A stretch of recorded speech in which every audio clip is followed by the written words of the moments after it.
telling you the top 10 habits that will destroy your park skiing in the future and your progress. So from my experience as a professional freestyle skier competing in World Cups, and as well as a ski coach, I've coached over 250 athletes, this is the top 10 habits that affect somebody's skiing and their progress for years to come. Alright, let's kick things off. Number one habit that will destroy your park skiing is skipping the basics, skipping the fundamentals. It is everything, absolutely everything when it comes to progressing your park skiing for years and years to come. Trust me, as an athlete that learned by himself without a coach at the beginning, just hucking meat like some of you guys do probably, this is one of the biggest things that affected me down the line. When I did go to try doubles and I did get into bigger tricks, I had to spend entire summer fixing all the bad habits I had, whether it was setting down on my corks, my switch takeoffs, the way I hopped onto rails, or the way I spun out of rails. A lot of people, when they spin out of rails, they don't grip their edges and they just spin with their upper body really tight, not getting the power and the pop off the end of the rail. Tons of things. But if you're skipping the basics and you're skipping the fundamentals of how to do tricks, it's not going to help you in the long run. So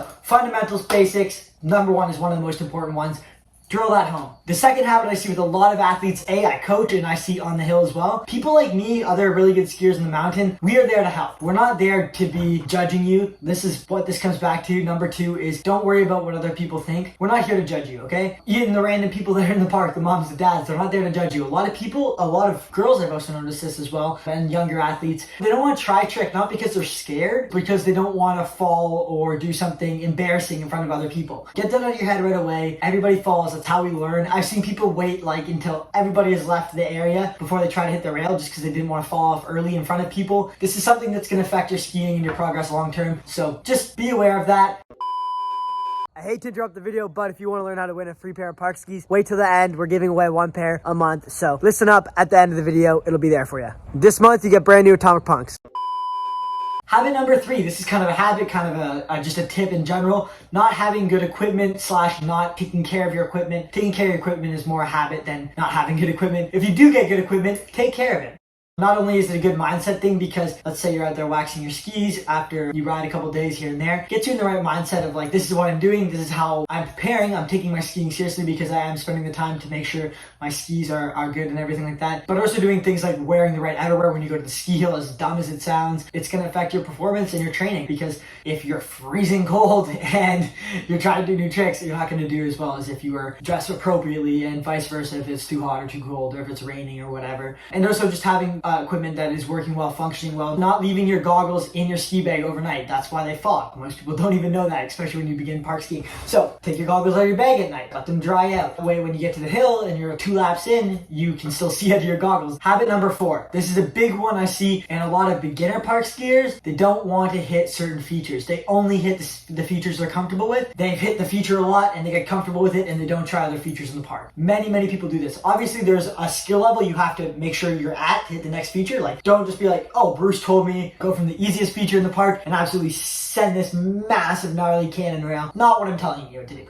Don't do that. Don't listen to me if that's what you think this is about. But one of the big things I'll see a lot of people do is they get comfortable, let's say hitting flat rails, they stay away from down rails. They get comfortable hitting tubes, stay away from skinnier rails. Same with jumps, they get comfortable hitting a certain kind of jump, a certain size of jump. They don't test themselves against bigger jumps that they're ready for. You guys all have a good sense of what you're capable of doing for the most part, so use that, a little bit of common sense, but don't hit the same features all the time over and over again, because it really will be a detriment to your skiing and your progress over the years. Number 6 is really important. A lot of people don't do this like the other ones. It is riding switch outside of the park. It might not seem like a big deal, but most people only practice switch skiing when they're trying to hit a feature or hit a jump or something like that inside the park. They don't actually spend the time outside of the park to work on their switch skiing. As a coach, like a lot of people in my online programs and stuff, they ask me, how do you work on switch skiing? And obviously there's tips, the right setup, the right technique. I'll save it for a different video. But one of the main things you can do is literally just take 2 to 3 laps at the very beginning when you first get to the hill and only ski down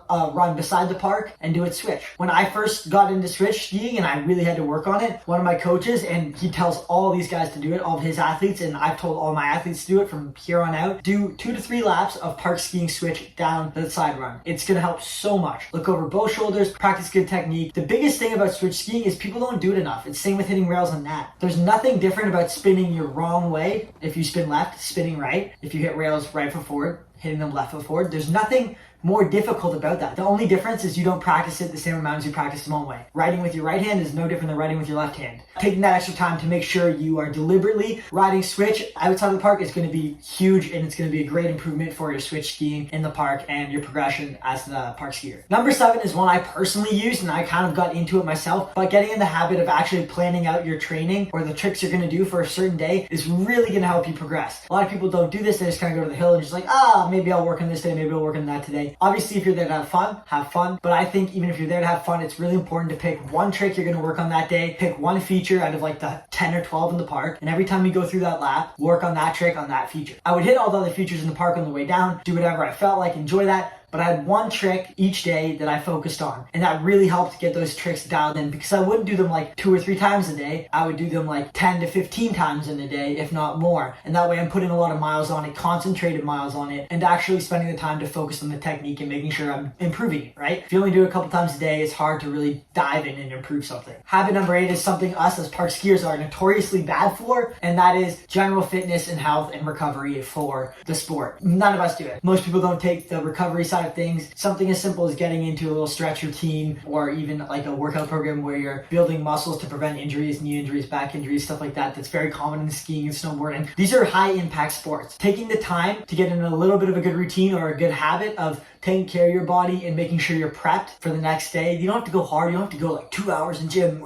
every day and like stretch it for 3 hours a day. You don't have to do it. But if you spend 20 to 30 minutes each night just rolling out your legs, your back, stretching a bit, making sure everything's loose, you're going to feel a lot better the whole next day. You're going to perform a lot better. Made me more capable to do bigger and better tricks the next day, even though I pushed it hard the day before. Just something to think about. Obviously, gym stuff's not for everybody, but I think it's important. All right, number 9. It's been hugely beneficial for my skiing, including style. It helped a lot with style. A lot of coaches pretty much only do this now, and it's having their athletes watch their videos. So by watching yourself ski, you're really going to understand what you're doing wrong, especially if somebody, let's say me or somebody, to give you feedback on why it is wrong or why it is right. Watching it is going to help you understand it at a higher level. A lot of coaches nowadays, honestly, they just sit at the top with their iPad and they just film a video and be like, what do you think about it? Show the kid the video. That's coaching nowadays. I like to go a little bit beyond that.